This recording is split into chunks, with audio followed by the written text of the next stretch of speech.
महाप्राण ज्योतिपुंज पूज्य गुरुदेव के चरणों में वंदन। उपस्थित भाइयों और बहनों, पाप की हमारी चर्चा चल रही है। पाप का मतलब हमारा अपना अशुभ योग। हम अपने ही अशुभ क्रिया से, अशुभ योग से और अशुभ आचरण से अशुभ कर्मों का बंधन करते हैं, और जब वो कर्म उदय में आता है तो वो पाप कहलाता है। ये पाप के 18 प्रकार, यानी पाप करने के, पाप पुद्गलों को अर्जन करने के लिए, पाप का बंधन करने के लिए ये 18 प्रकार है। कुछ प्रकारों की हमने चर्चा की। आज हम चलेंगे अव्याख्यान।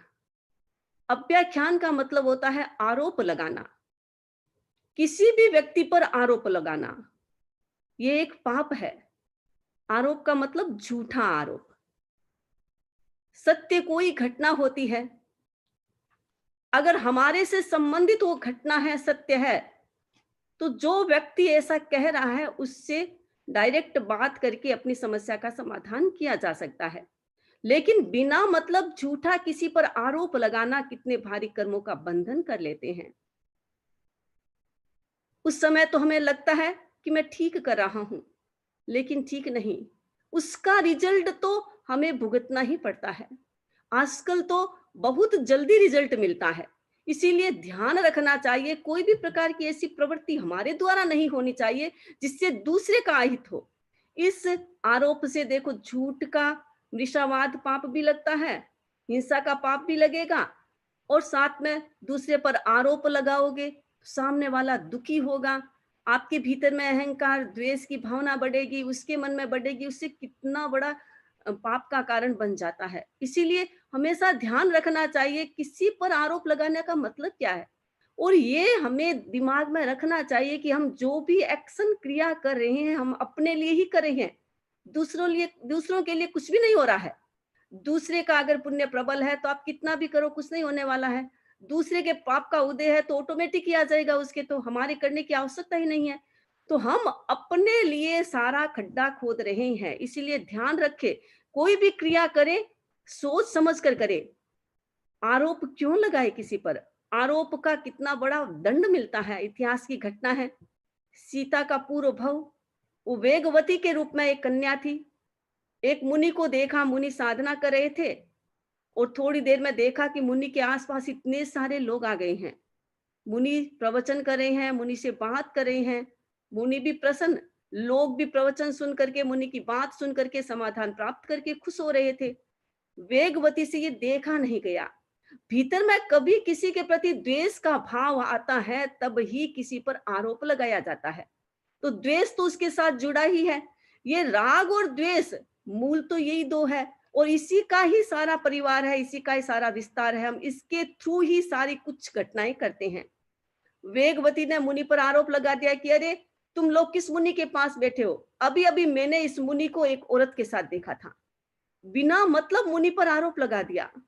मुनि ने सोचा ये क्या हुआ, बड़ा दुख हुआ।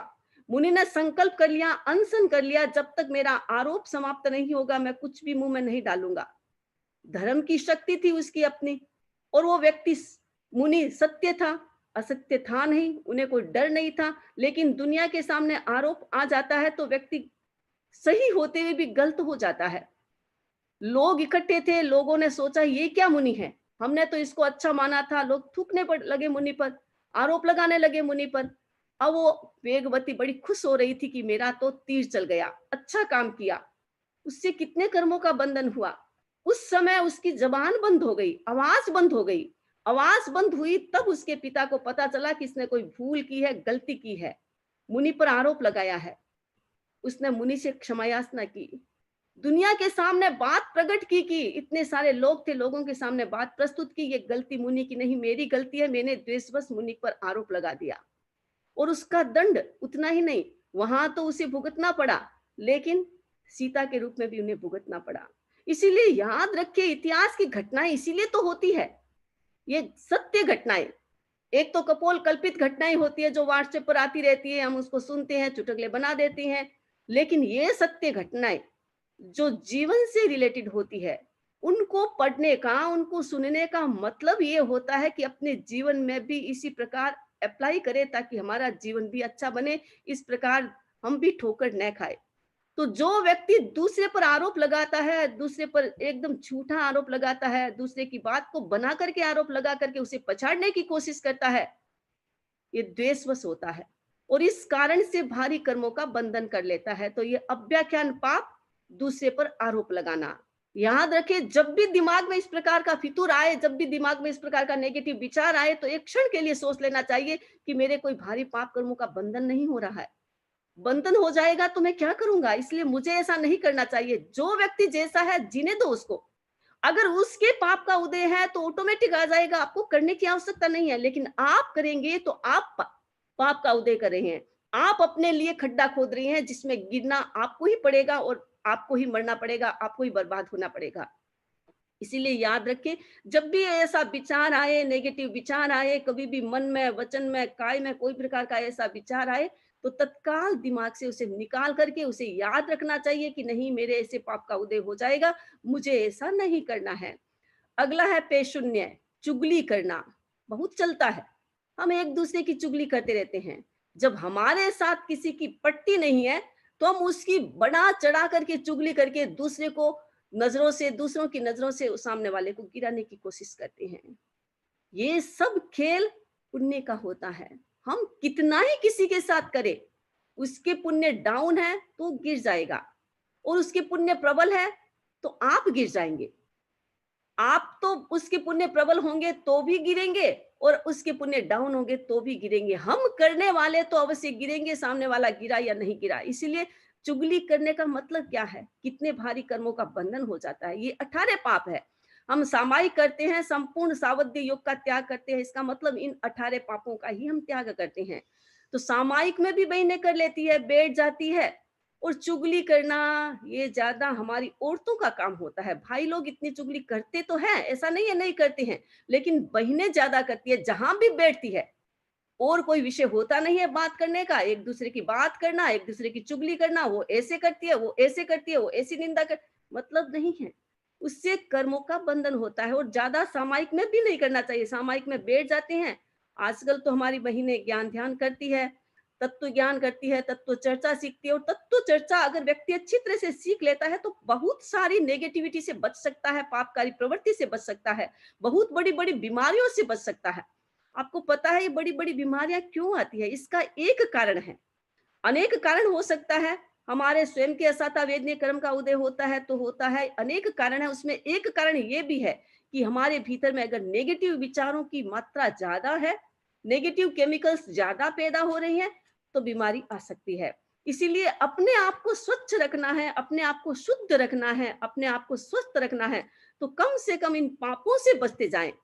बिना मतलब के कर्मों का बंधन न करे। जो उदय में आ रहा है उसे भोगे, समता से भोगे, लेकिन नया उदय न करे।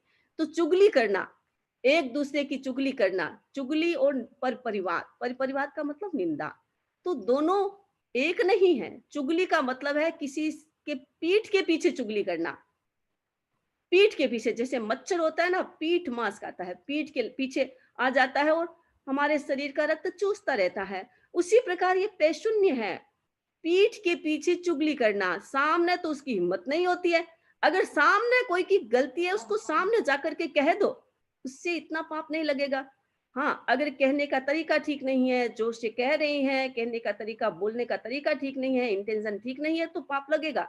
लेकिन अगर हम मधुरता से सामने वाले की गलती है उसे बता दें, तो वो सुधार कर सकता है। लेकिन चुगली करेंगे, पीठ के पीछे जाकर के दूसरों के सामने बढ़ा-चढ़ा करके छोटी-सी घटना और बढ़ा-चढ़ा कर उसका विस्तार करके हम दूसरे की चुगलियाँ करते रहते हैं, इससे भारी कर्मों का बंधन होता है, तो ये भी एक पाप है। तो चुगली भी नहीं करना चाहिए। अगला है पर-परिवाद, निंदा करना। अपनी व्यक्ति निंदा करे, तो कर्म क्षय होता है। अपनी निंदा तो हम करते नहीं हैं, हम तो दूसरों की निंदा करते हैं, बैठते हैं, वो व्यक्ति ऐसा था, वो व्यक्ति ऐसा है, वो व्यक्ति ऐसा है, वो व्यक्ति ऐसा है। क्या मतलब है दुनिया को देखने का? कितने सारे व्यक्तियों को क्यों देखते हो? हमारी आँखें दुनिया के व्यक्तियों की गलतियों को देखने के लिए नहीं है। हमारा माइंड उनकी गलतियों को सुनने के लिए नहीं है। हमारी आँखें हमें स्वच्छ रखना है, हमारी आँखों को स्वस्थ रखना है, तो इस प्रकार की चीज़ें न करें, जिससे दूसरे की निंदा हो। निंदा में सम्मिलित नहीं, कोई भी करता है, मान लीजिए कभी-कभी बहिनें कह देती है कि हम तो नहीं करते हैं, सामने वाला करता है, तो क्यों सुनते हो? करना, कराना, अनुमोदन करना तीनों एक साथ हो जाते हैं। अगर हम नहीं करते हैं और सुनते हैं, तो भी निंदा के भागीदार बन जाते हैं, पाप के भागीदार बन जाते हैं। इसलिए कोई भी निंदा करे, आप आपके अंदर ताकत है, उसको स्टॉप कर दो। अगर स्टॉप करने की ताकत नहीं है, तो स्थान छोड़ के चले जाओ। उसमें सम्मिलित मत हो। निंदा न करनी चाहिए, अपनी निंदा करें। हम अपनी व्यक्ति निंदा करता है तो कर्मों का क्षय करता है। अपनी निंदा करके अपनी आलोचना कर सकता है, अपना प्रायश्चित कर सकता है, अपने आप को शुद्धि कर सकता है। इसलिए अपनी निंदा करें। जब भी कोई प्रसंग आए, देखो मैंने ये गलती की, मुझे ऐसी गलती नहीं करनी चाहिए, मुझे ऐसा नहीं करना चाहिए। अपनी निंदा जो व्यक्ति करता है, गुरु के सामने अपनी निंदा करता है, जहां भी उसे लगता है वहां मुझे समाधान मिलता है, वहां अपनी निंदा करता है। तो अपनी निंदा करने से तो व्यक्ति कर्मों का क्षय करता है, लेकिन दूसरों की निंदा करने से व्यक्ति कर्मों का बंधन करता है, पाप का बंधन करता है, पाप का उदय करता है। इसीलिए ध्यान रखिए, हमें बैठ करके बिना मतलब टाइम वेस्ट नहीं करना है। दुनिया में लोग इतना तो टाइम, हमारे पास कितना टाइम है, कितना शॉर्ट टाइम है। जीवन का तो भरोसा नहीं है, श्वास का तो भरोसा नहीं है, अगले श्वास का भरोसा नहीं है, और हम निंदा करते जा रहे हैं। कितने कर्मों का बंधन, टाइम कहाँ है हमारे पास। निंदा, चुगली करना, दूसरों का आरोप लगाना, दूसरे पर गलत क्रिया, दूसरे के की गलत क्रियाओं को बढ़ाना, ये सब क्या है? इससे हमारे पाप कर्मों का बंधन होता है। इसमें टाइम की बर्बादी होती है। टाइम वेस्ट न करें, कर्मों का बंधन होगा, टाइम चला जाएगा, जीवन समाप्त हो जाएगा, फिर कुछ नहीं होगा। इसीलिए जीवन को प्रसन्न रखना है, जीवन को अच्छा बनाना है, तो कम से कम इस प्रकार की बातों में अपने टाइम की वेस्टेज मत करो। जहां भी कोई ऐसा निंदा करता है, चुगली करता है, आप सुने न। एक बार नहीं सुनेंगे, एक बार उसको निंदा नहीं करेंगे, उठ के चले जाएंगे, तो सामने वाले को इंसल्ट महसूस होगा, तो अपने आप ही नहीं करेगा आपके सामने। और हम अपने टाइम को सेव कर सकते हैं, अच्छे समय के लिए अच्छा समय समय का अच्छा उपयोग कर सकते हैं। तो पर परिवार निंदा, निंदा नहीं करना। अगला है रति अरति। ये दो शब्द है, रति और अरति। लोग क्या है, रति अरति को लाइक डिसलाइक से ले लेते हैं। नहीं, लाइक डिसलाइक नहीं है ये रति अरति। रति का मतलब है संसार के वस्तुओं के प्रति आकर्षण, और अरति का मतलब है धर्म के प्रति अनुत्साह। बहुत बार देखा जाता है, व्हाट्सएप पर कोई अच्छी चीज जाती है, मान लीजिए गुरुदेव का प्रवचन जाता है या किसी और का प्रवचन जाता है, या अच्छी चीज जाती है, लोग उसे डिलीट कर देते हैं। लेकिन ये बिना मतलब की फालतू की बातें जाती है, उसे बड़े चाव से पढ़ते हैं, बड़े चाव से उसको स्प्रेड भी करते हैं। आंखें बंद और स्प्रेड करना स्टार्ट कर दिया। क्या मतलब, इसका मतलब क्या है? धर्म के प्रति उत्साह नहीं है। जिस व्यक्ति के रग रग में धर्म के प्रति उत्साह होता है, वो व्यक्ति फालतू की बातों में नहीं जानेगा, वो तत्व ज्ञान सीखेगा, वो गुरु के प्रवचन को सुनेगा, वो धर्म की बात को सुनेगा। जहां भी धर्म की बात आती है उसको स्प्रेड करेगा, वो फालतू की बातों को स्प्रेड नहीं करेगा। बहुत बार आजकल हम लोगों को देखते हैं, बहुत बार सुना है ऐसे कि वो इतनी सारी चीजें स्प्रेड होती है, इतनी सारी चीजें फालतू की चीजें स्प्रेड होती है व्हाट्सएप पर, और लोग दिन भर उसको देखते हैं। ये व्हाट्सएप क्या आया, एक अच्छा अच्छा भी होता है, ऐसा नहीं है, गलत नहीं है, बहुत अच्छी चीजें भी आती है, लेकिन हमारा दृष्टिकोण क्या होता है ये डिपेंड करता है। हम किस चीज को ग्रहण करते हैं और किस चीज को स्प्रेड करते हैं, ये ध्यान रखें। जो व्यक्ति संसार में ज्यादा फंसा हुआ होता है, वो अरति नहीं रति होती है। संसार के प्रति लगाव, संसार की वस्तुओं के प्रति लगाव, जहां तत्व ज्ञान की बात आएगी, जहां गुरुदेव का प्रवचन आएंगे, वहां तो खिसक जाएंगे, और जहां कहानी किस्से हैं, नाटक होता है, पिक्चर होता है, वहां बड़े इंटरेस्ट से सुनेंगे। इसका मतलब संसार के प्रति लगाव है हमारा, धर्म के प्रति उत्साह नहीं है। तो संसार के प्रति लगाव होना ये एक पाप है। जितना जितना संसार में इन्वॉल्व होंगे, उतने उतने भारी पाप कर्मों का बंधन होता रहेगा, क्योंकि आसक्ति तो जुड़ेगी, आसक्ति जुड़ेगी। हम नाटक देखते हैं, मान लीजिए हम कहीं पिक्चर देखते हैं और उसमें बड़ा इंटरेस्ट आते हैं, बड़े चाव से देखते हैं, कितने कर्मों का बंधन होता है। खाने की वस्तुएं सामने आ गई, अच्छे रेस्टोरेंट में खाने के लिए गए, 10 चीजें 20 चीजें आपके सामने आ गई, बड़े चाव से खाते हैं, बड़ी आसक्ति से खाते हैं, कितने कर्मों का बंधन होता है। ये रति है सारी। जितनी भी दुनिया की वस्तुएं होती है, जितने भी दुनियादारी के काम होते हैं, उसके प्रति हमारा जो अट्रैक्शन होता है, वो रति कहलाता है। अरति का मतलब है धर्म के प्रति उत्साह, अनुत्साह। धर्म की कोई भी एक्टिविटी आती है, धर्म का कोई क्रियाकलाप होता है, हम देखते हैं कहाँ भी अगर कोई प्ले करा दो और अब भीड़ की भीड़ आ जाएगी। और जहाँ केवल प्रवचन होता है, शुद्ध प्रवचन होता है या कोई कार्यशाला होती है, तत्व ज्ञान की कार्यशाला है या किसी की कार्यशाला है, तो लिमिट हो जाएंगे। इसका मतलब एक तो ये भी है कि धर्म का उदय जल्दी से किसी के होता नहीं है, क्योंकि धर्म एक ऐसी शक्ति है, हर व्यक्ति झेल नहीं सकता। और धर्म सुन वो ही व्यक्ति सकता है, धार्मिक बात या गहरी बात या तत्व ज्ञान की बात वो ही व्यक्ति सुन सकता है जिसके क्षोभसम होता है। मोहनीय कर्म का या ज्ञानावण्य कर्म का क्षोभसम होता है, तभी सुनने की ताकत होती है, नहीं तो खिसकने की कोशिश करेगा, सुनेगा नहीं। इसका मतलब उसके मोहनीय कर्म का उदय है, इस कारण से वो धर्म की बात नहीं सुनता। ये अरति मोहनीय कर्म का उदय है, इस कारण से वो पाप का बंधन करता है, धर्म के प्रति उसके मन में उत्साह नहीं होता है। राजा श्रेणिक के सामने वो घटना आई और राजा श्रेणिक ने भगवान से पूछा कि मेरे आयुष्य का बंधन कहाँ हुआ है। भगवान ने कहा नरक में हुआ है। भगवान कैसे टलेगा, अनेकों उपाय बताए। एक उपाय और बताया कि तुम्हारी दासी है, वो धर्म नहीं करती है, तुम तुम्हारी दासी से दान करवा देना, अगर वो दान दे देगी मन से तो तुम्हारे नरक टल सकती है। अब वो दासी के पास गया राजा और कहा कि तुम्हें कल दान देना है। दासी ने कहा कि मन में सोचा ये तो काम अच्छा नहीं है, मैं तो दान दूंगी नहीं। अब राजा का आदेश था, राजा का आदेश तो मानना पड़ता है। तो उसने व्यवस्था सारी हो गई, दान देती है, लोग दान लेने के लिए आते हैं और कहती है ये दान मैं नहीं दे रही हूँ, ध्यान रखना ये दान मैं नहीं दे रही हूँ, ये राजा का चमचा दान दे रहा है। ऐसी भावना कब आएगी, जब धर्म का उदय नहीं है, कर्मों का उदय है, मोहनीय कर्म का भयंकर उदय है, तब व्यक्ति को धर्म अच्छा नहीं लगता है, तब व्यक्ति को बाहर की वस्तुएं अच्छी लगती है, भौतिक वस्तुएं अच्छी लगती है। और भौतिक वस्तुओं के पीछे जितना भागोगे उतना ही भारी कर्मों का बंधन होगा। और धर्म अगर व्यक्ति शुद्ध सामायिक एक भी अपने जीवन में कर लेता है तो कितना महान निर्जरा कर लेता है, और उस निर्जरा के साथ कितना पुण्य आता है। छोटी छोटी चीजों के लिए हम जो चीजें मांग रहे हैं धर्म से, उससे कोई फायदा नहीं होगा। अगर धार्मिक शुद्ध क्रिया करेंगे तो उससे ऑटोमेटिक वो वस्तु हमारे पास आ जाएगी। तो अरति का मतलब है धर्म के प्रति उत्साह नहीं होना। अपने क्षोभसम को बढ़ाने के लिए मन नहीं होता है तो भी हमें सुनने की कोशिश करना चाहिए, तो भी हमें सीखने की कोशिश करना चाहिए, जिससे क्षोभसम होगा। धीरे धीरे हमारा क्षोभसम बढ़ेगा तो हमारे भीतर भी धर्म की भावना या तत्व ज्ञान या अच्छी विचार को सुनने की ताकत बढ़ेगी। अगला है माया मृषा।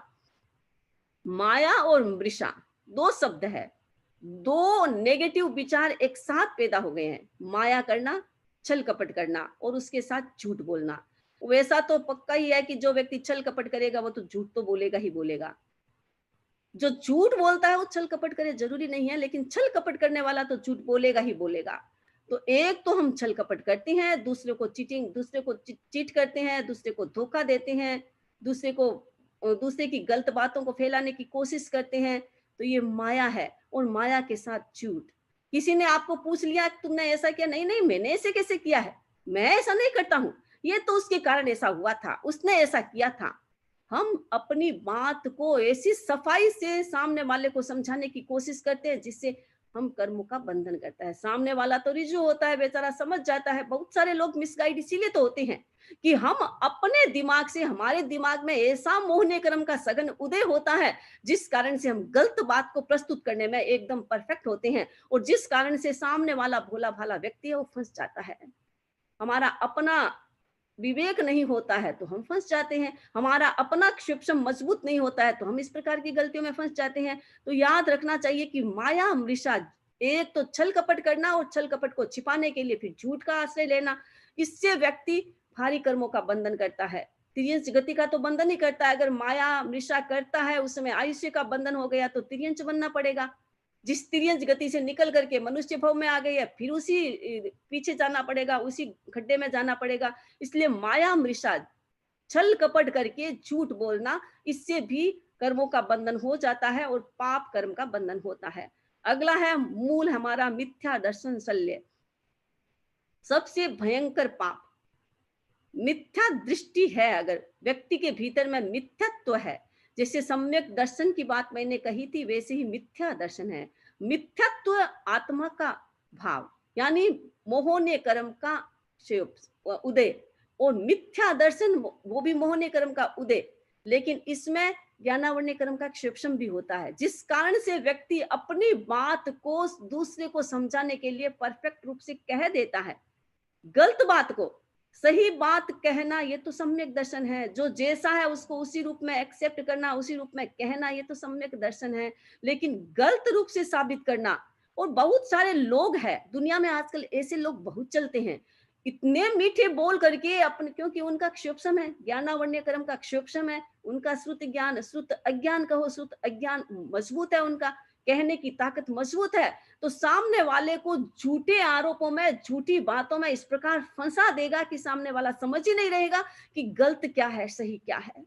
और इस मिथ्या दर्शन के कारण व्यक्ति महान कर्मों का बंधन करता है। मिथ्या दर्शन शल्य, इसे शल्य कहा है।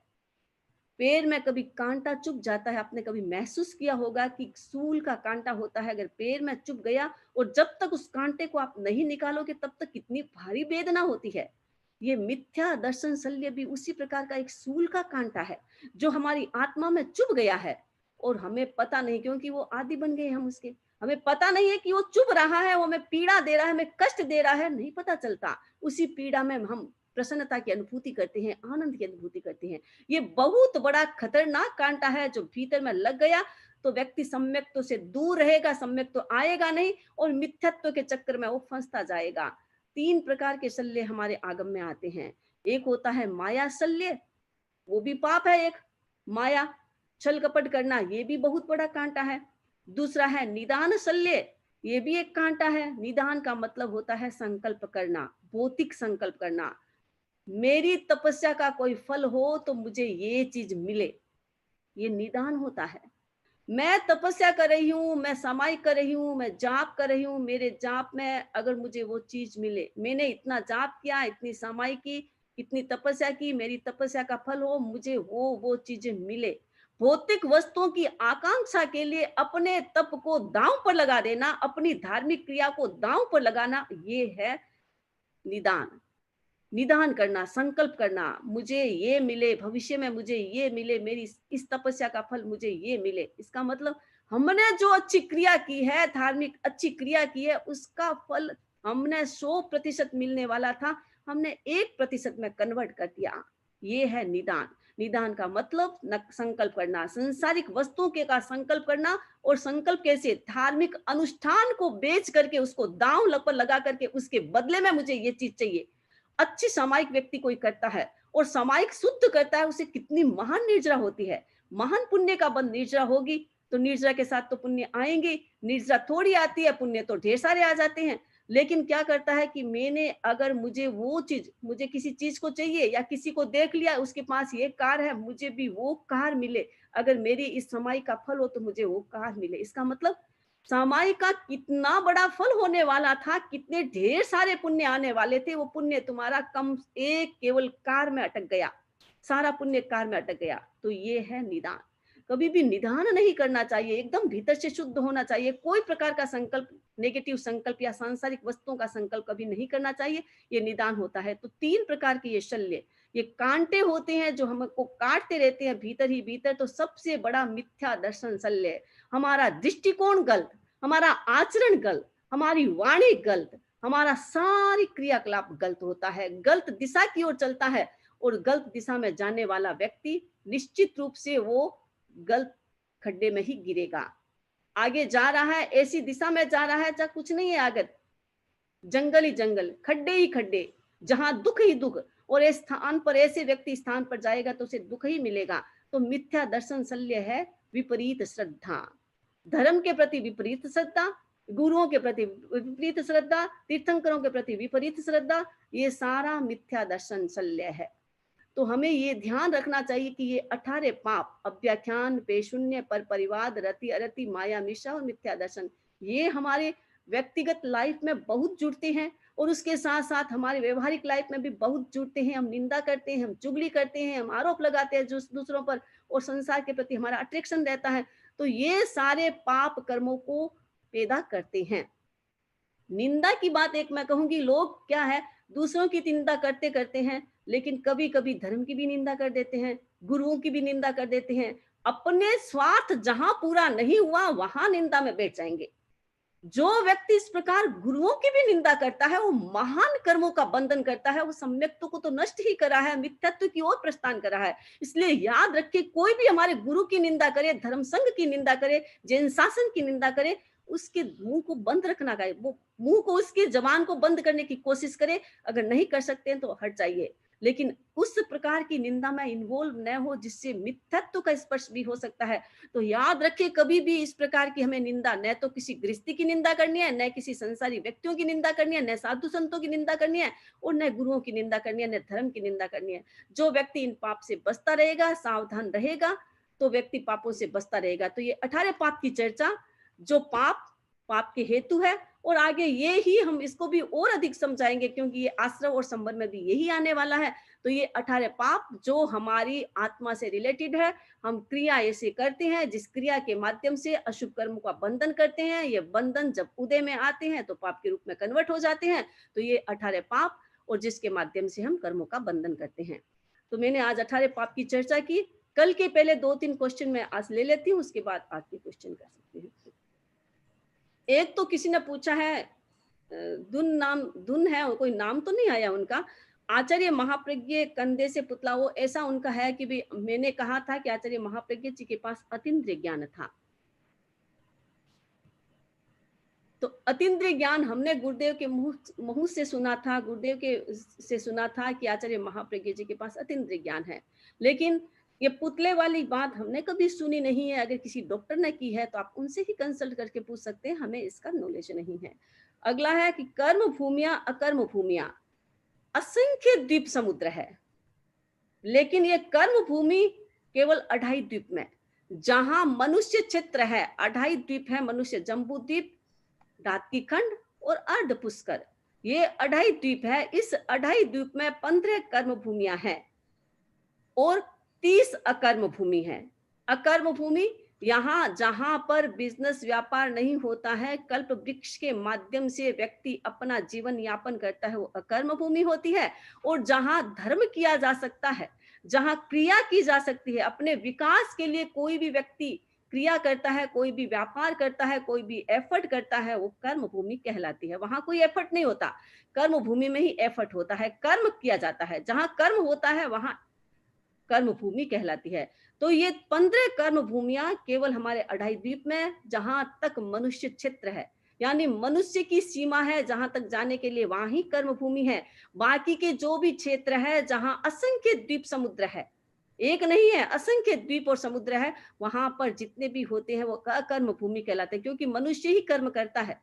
विकास तो मनुष्य करता है, पशु तो करते नहीं है। बाहर तो पशु है, तिर्यंच है, तो तिर्यंच है, इसलिए अकर्म भूमियां है, कर्म भूमियां नहीं है। और कुछ कुछ आचार्य ये भी मानते हैं कि स्वयंभू रमण जो लास्ट समुद्र है, असंख्य द्वीप समुद्र का लास्ट द्वीप है, उसमें जो रचना है वो हमारे भरतक क्षेत्र जैसी, यानी हमारे जम्बू द्वीप जैसी है, तो उसमें कर्म भूमि मानते हैं, बाकी सारी अकर्म भूमियां हैं। व्यक्रिय समुद्घात के बारे में एक प्रश्न है कविता जी का, कि व्यक्रिय समुद्घात क्या देवताओं के अलावा कोई और भी कर सकता है? हाँ, कर सकता है। जिनके पास व्यक्रिय लब्धि होती है, वो जीव व्यक्रिय समुद्घात के माध्यम से व्यक्रिय शरीर को बनाता है। और देवता पंचेंद्रिय है, क्योंकि 5 इंद्रिय उनके हैं। यद्यपि उनका शरीर व्यक्रिय है, लेकिन व्यक्रिय शरीर है तो क्या, उनके पास 5 इंद्रियों का क्षोपसम है, भाव प्राण है। प्राण जहां है उनके पास भाव प्राण है, भाव प्राण है, तो 5 इंद्रियां उनकी अपने आप ऑटोमेटिक हो जाएगी, और उसके आधार पर वो शरीर की रचना करते हैं, तो बना लेते हैं। तो इंद्रियां 5 है, इस कारण से वो पंचेंद्रिय कहलाते हैं। तो इतने सारे आज मैंने क्वेश्चन बताए हैं। और एक और है, कार्मण शरीर का, इन्हीं का ही है, कविता जी का ही प्रश्न है कि कार्मण शरीर का कोई आकार प्रकार होता है क्या? वैसे तो कार्मण शरीर पुद्गल है, तो कोई न कोई तो आकार प्रकार होगा ही, लेकिन वो सूक्ष्म होता है, हमारी आंखों का विषय नहीं होता है। और जैसा कर्म रूप उसके साथ होता है, कर्मों का बंधन, कार्मण शरीर का मतलब कर्म का समूह। जो कर्म ग्रुप में एक एक होता है तो कर्म होता है, जब वो ग्रुप रूप में बन जाता है, एक एक कपड़ा होता है, कपड़े का एक धागा होता है, वो कर्म है। जब वो धागा बन जाता है, साथ में एक हो जाता है, तो हम उसको बड़ा कपड़ा कह देते हैं। उसी प्रकार कर्म होता है। तो कर्म जैसा होगा तो तेज शरीर की शक्ति वैसी होगी, उसके आधार पर उसकी रचना बन जाती है और बहुत सूक्ष्म होता है, जो हमारी आंखों का विषय नहीं होता है। तो ये मैंने क्वेश्चन के उत्तर दिए, बाकी क्वेश्चन के उत्तर फिर आगे देने का भाव है। तो आज से रिलेटेड जो भी क्वेश्चन है उसके बारे में। बहुत बहुत कृतज्ञता वंदामी आपके प्रति।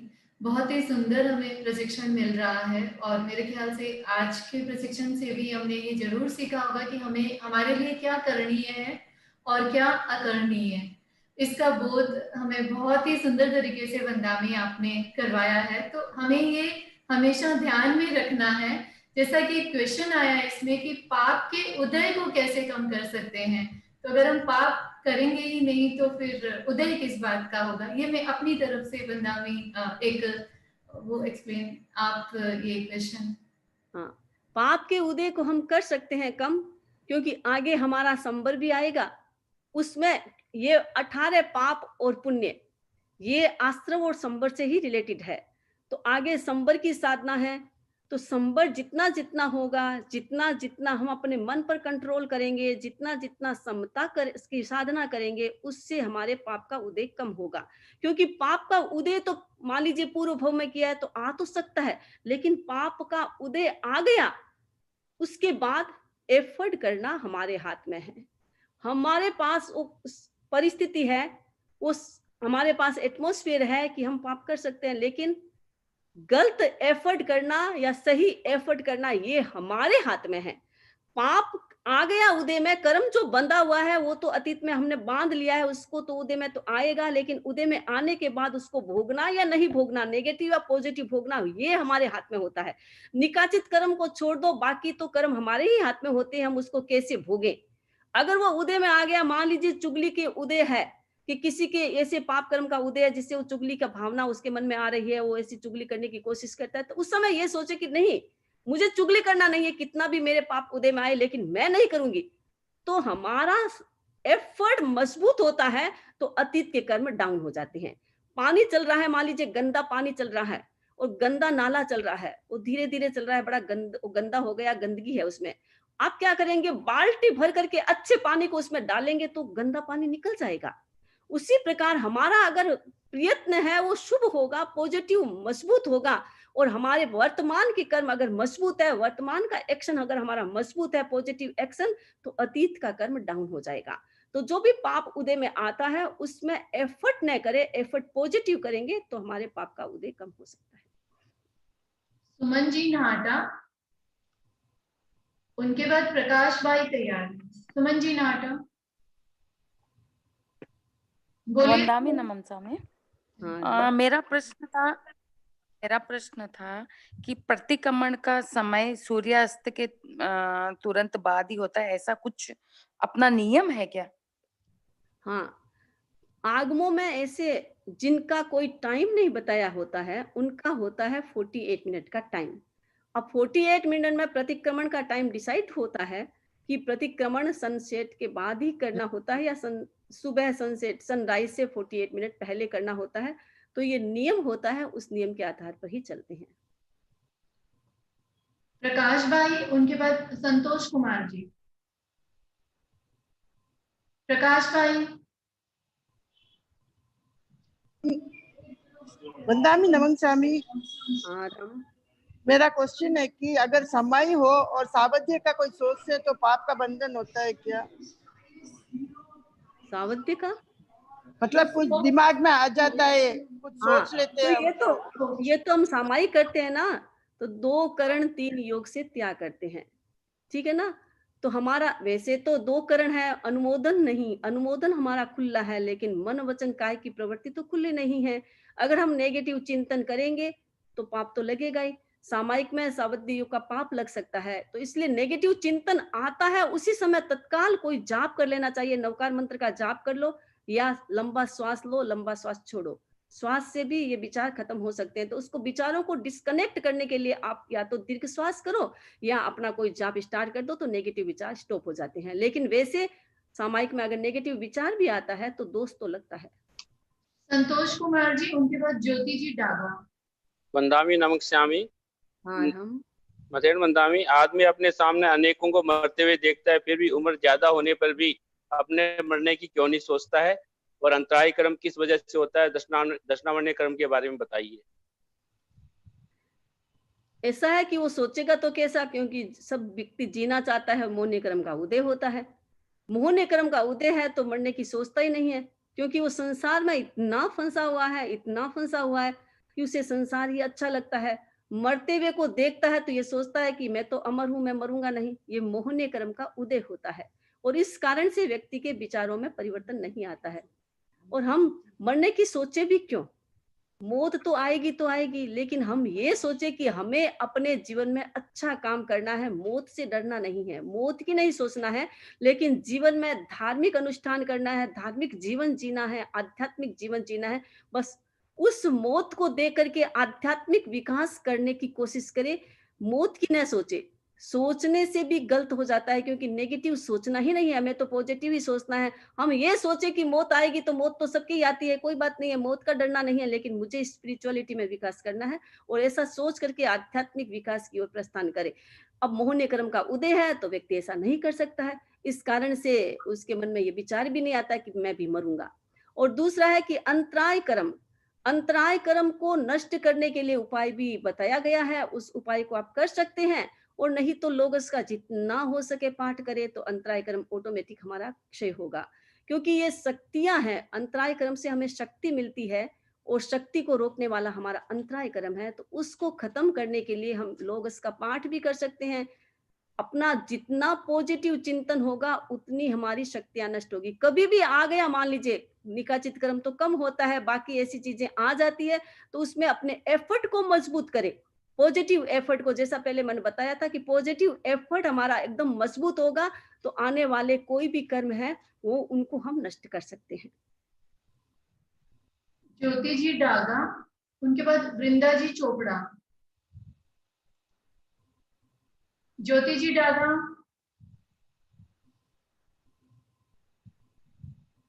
वृंदा जी चोपड़ा, उनके बाद भाविका जी खाब्या। वंदामी नमसामी। मेरी 2 क्वेश्चन है। पहले कि आपने कल बताए थे कि कड़वा सत्य जो होता है वो पाप में आता है, तो अगर सच तो सच ही होता है तो वो पाप कैसे हुआ?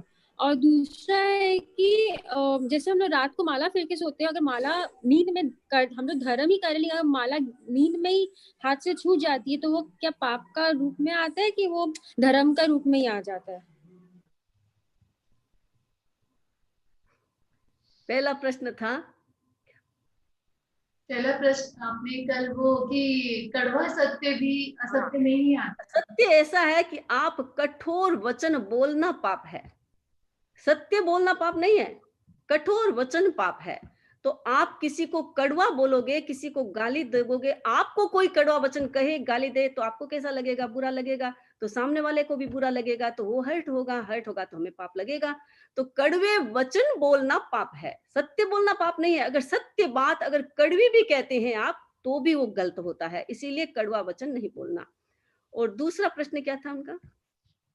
उनका था माला फेर रहे हैं वो माला फेरते समय माला हाथ से छूट जाती है तो ये तो आपके मोहनीय कर्म का उदय है, क्योंकि आपको नींद आ गई। लेकिन कोई बात नहीं है, माला छूटते छूटते एक दिन ऐसा आएगा कि माला पकड़ी रहेगी, तो आप छोड़े नहीं, एफर्ट करना, करते जाए। उसमें पाप का तो ऐसा है कि पाप का कुछ नहीं है, इसमें तो ऐसा है कि आपके मोहनीय कर्म का उदय आ जाता है तो प्रमाद होता है, और प्रमाद से दंड, पाप मतलब प्रमाद से आपको थोड़ा पाप लगता है, लेकिन वो पाप नहीं है कि भाई अब माला फेरने का पाप था और माला हाथ से छूट गई तो पाप। माला तो एक उपकरण है, उसमें पाप और पुण्य नहीं होता है, पाप और पुण्य तो हमारे विचारों के साथ जुड़ा हुआ है। इसीलिए प्रमाद तो होता है, क्योंकि नींद का उदय आ गया तो प्रमाद हो गया, इस कारण से हमारे से हाथ से माला छूट गई है। लेकिन आप माला का फेरना छोड़े नहीं, उसको करते जाए तो एक दिन ऐसा आएगा कि पूरी जागरूकता भी हो सकती है। भाविका जी खाब्या। वंदामी नमन स्वामी। हाँ, मेरा ये प्रश्न है कि जैसे भक्तामर को मानटू आचार्य ने लिखा, वैसे 25 बोल को किसने लिखा? हाँ, 25 बोल है वो आगम में है, हमारे आगम जो लिखे हुए हैं उन आगमों में 25 बोल आता है।